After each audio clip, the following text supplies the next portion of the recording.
Alright, what's up YouTube? It's Evo from Automobile Passion. And today we're actually reviewing something that I don't think I'd be reviewing anytime soon actually. So this is a Mark III Toyota Supra. It's not, you know, the Fast and Furious orange, you know, more than you can afford pal Supra that everybody likes with the Mark IV, but nah, it's shit spray painted red. That's what it is. It's shit spray painted red with a coat of nice new finish wax. But it's a Supra, so you know, we're just gonna talk about it today. And this is actually one of the more overlooked models if you think about it, because you know, anywhere you Google Supra, you think about Supra, you do think about the Mark IV, and even this one or even the previous generations, they're not really well known. So Mark III Supra, the what's it called? The poster child of compromise. When you want a Mark IV, but you see all the inflated prices, and you're just like, I don't think so. He's very right about that. So, what are we sitting in? So, we got 1990 Toyota Supra, as I said, Mark III, with the 7M GE, yeah, 7M right? GE, naturally aspirated because we don't do turbos in here. We naturally aspirated boys. No, what's it called? Oh, there's a story to this car. Hold on, let me tell the story to this car. So, this car was bought.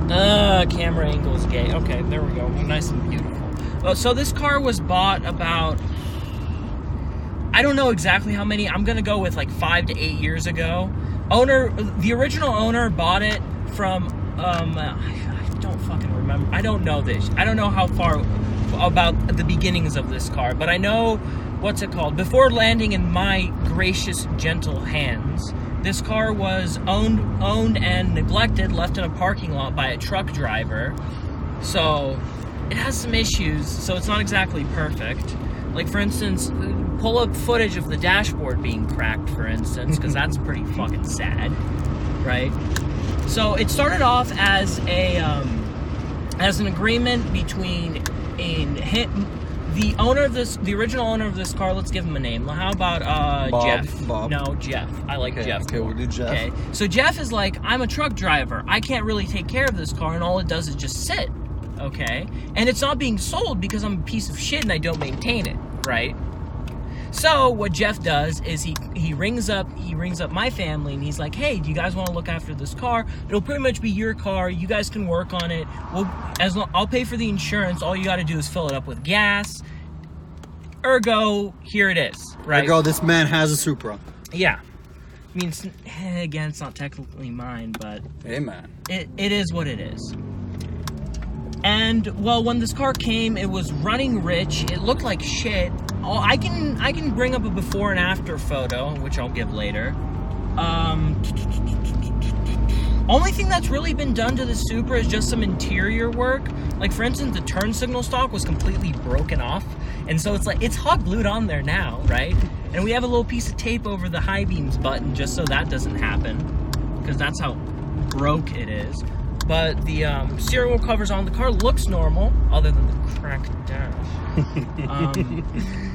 So what you're saying is it was not taken care of. It was not taken care of, but pretty much the only thing I've really done to it is air filter change. And what's it called? Let's run through the issues. Let's run through all the issues and tissues that we know are caused from neglect. Okay, so we got, oh yeah, power steering was a bitch to fix. Right? Oh yeah, there it is. See what I mean? Yeah, I see it. It surges when it gets a little bit hotter. But yeah, turn off the engine and let it sit for a little bit, it'll go right back to being normal. So that's what I wanted to consult you about. But, so, you know, obviously it's a project car, right? Would you say it's a project car? Yes, I would agree with that. Right, so obviously it's gonna have problems. It's not as bad as a 240 would be. Or, you know, those unspoken other Japanese cars, the rotaries. Unspoken? Oh, rotaries. The rotaries, my friend, the rotaries. But see, the thing about the rotaries is, even if you have problems with the engine, you can still get like a very nice chassis. People compliment the MX-5 or MX-8. No, the RX-8. RX-7. RX-8. Me. Or you're thinking the RX-8, right? Yeah. The RX-8 or RX-7? RX-7. Right. 7. Yeah. Fairly certain it's the RX-7. But those people compliment those chassis all the time for just being well handling. But right.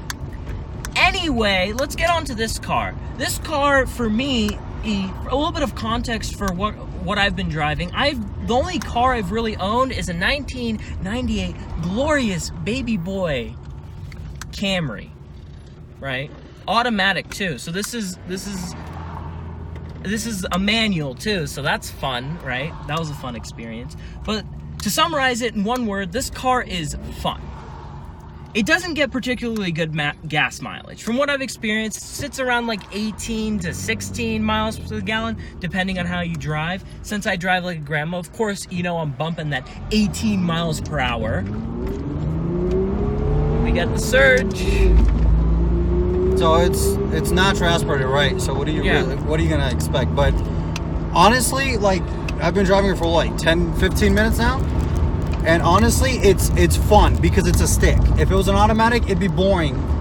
But it's a stick shift, so what are you gonna expect, right? The thing is, one thing I will say about the stick, I'm not experienced with stick. The only real experience I've had with the stick is this car and a RAV4 that my friend owned. So this shifter is unusually knobby. Like, you don't get to just put it in gear per se, right? You have to be like, you're getting in gear. Right. Which even, one of my favorite things to do, it's incredibly slow and it probably pisses off the people behind me, but I drive it up to, I treat 2,000 RPM as the red line. Okay. Right? At a stoplight. So I'll rev it, boom, shift, and go through all 5 gears. And that's pretty much how you have fun, because this thing doesn't like working when it's hot. As you can testify to the surging there. I can. He doesn't know exactly what it's from, but you know, as you said, it's something with cooling, because when the car's cold, it's fine. It's cool, it's fine. It's engine management bullshit. Yeah. So when it gets up to, what is it, like working temperature, you'd say? See, the weird thing is it can be at working temperature and it'll still rev sometimes. It just, you have to, this car's, it's like, it's the most conditional piece of shit I've ever driven. See, the thing is, when this thing works, it's great, it's fun. The shifter's fun either way, whatever you're doing, right. Granted. The chassis is a dream to handle as long as you got the top on, because once you take that off, the thing rattles like... That's a big thing. He was just telling me that because since this one's a Targa, they came as hardtop and Targa, right? Yeah. There was no such thing as a convertible, I guess, back then, but with the Targa, when you take it off, he says that he notices a lot of chassis flex, you said, right? Yeah, chassis flex. And the thing is, it's not just me. Other people have noticed the problem as well, and that's why they commonly make it into a, what was it called? Oh, yeah, pop-ups. I love pop-up headlights, man. I love them. But you were saying? They put it like a support bar in between, or just like some extra support up here, so you can actually take it off without losing your chassis to it. That makes sense. But other than that, honestly, 1990 Toyota Supra. An inconsistent, temperamental bitch, but oh boy, is she fun to have sex with. That's not a PG-13 analogy. I don't think so. Yeah. What's it called? I mean, really, what can I say? The engine's fun. The transmission does its job, although this one has a bit of an issue with reverse. Yeah, I noticed that putting into reverse sometimes it has a little issue trying to get into it. Yeah. Just give it a second, it'll get in. But it's a 5-speed, and honestly, the only thing I guess I wouldn't like that much is the throws. They're kind of a little bit too long, but you know, that could be fixed with a short throw shifter on any car. So that's not really like a concern or an issue. That's more of like a pet peeve. The throws are more or less. The thing is, the throws aren't just straight throws. They're 2 stages. Right. You shift it in, and the car asks you, "Are you sure you want to do this?" And then you have to fucking slam it in there, or depending on, slam or shove or whatever. You have to apply some amount of force for it actually to go in gear. Right. Like, there have been times when I've tried to baby this, and I'm like, why am I not in gear? Right. You can't baby the shifter, and that's part of what makes it fun. This car really, from the adjustable suspension, which you can adjust with the button. By the way, I just changed it to luxury mode. Oh, I feel the luxury. It's not really a big change, but you can tell in the driver's seat, like from the suspension. Go over a bump or just give it like a little bit of a slalom, and you'll be able to tell the difference like that. So, the answer to the question, should you buy it? Well, what are you looking for? Are you looking for something fun that's not too expensive? Buy it and then swap it with a 4-cylinder and call it a day. No, buy it and put a 1JZ in it. No. Okay, think about it. You put a 4-cylinder, you get 4 AGE, right? The chassis handle is great. You have plenty of space to work on it, right? Okay. You turbo that thing, and it'll make just as much power. Hell, it'll probably make more than the 7M GT, because that thing's only rocking like what? 230. Yeah, 230, but with 250 foot-pounds of torque, granted. Yeah, but think about it, man. Like, you put a turbo, even on this, even because this is a natural aspirated GE model, right? Yeah. You get the GT, it'll still feel quicker, because you said what? Like, the torque difference, 60 pound-feet of torque? Yeah, 60 pound-feet of torque is not anything to scoff at all. Yeah, honestly it's a the good amount. 4-cylinder thing is just a joke, because I'm really biased towards 4-cylinders. But in terms of should you buy it, I would say overall as a car, it's great. If you can find a clean, reliable one, go for it. Go for it. But understand, this isn't... Toyotas have a big reputation of being reliable, right? And part of it being a sports car involves you throwing out some of that reliability for the sake of some fun. Right, but given it is a, what, 28-year-old car? Ooh. M3. Yes, sir.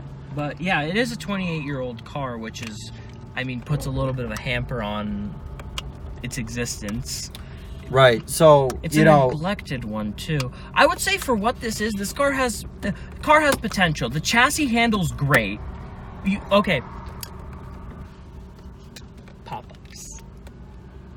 You don't get that with a Mark IV. You don't get that You don't with get the that. Mark IV. It's a love or hate thing, right? People either hate them or love them. I love pop-up headlights, but that's just me. And I think Is it really? Do people hate? I've never heard anyone be I've like... seen it many times where people are like... I've even seen it on the forums where people are like, the RX-7 would look so much better with like just standstill headlights instead of pop-ups. And I can't agree with that. But it's something like, like I said, you either love it or you hate it. And with this car, I think it works. It definitely works with the body line, but I guess, the car was designed to have them, right? So it's gonna work. Yeah. So, I just want to thank you guys so much for watching this video. I want to thank my friend for letting me drive his car and review it. And let me know in the comments, as we've done it before, would you guys buy one? Why? Why not? If you do buy one, would you get the natural aspirated and put a turbo because it's cheaper?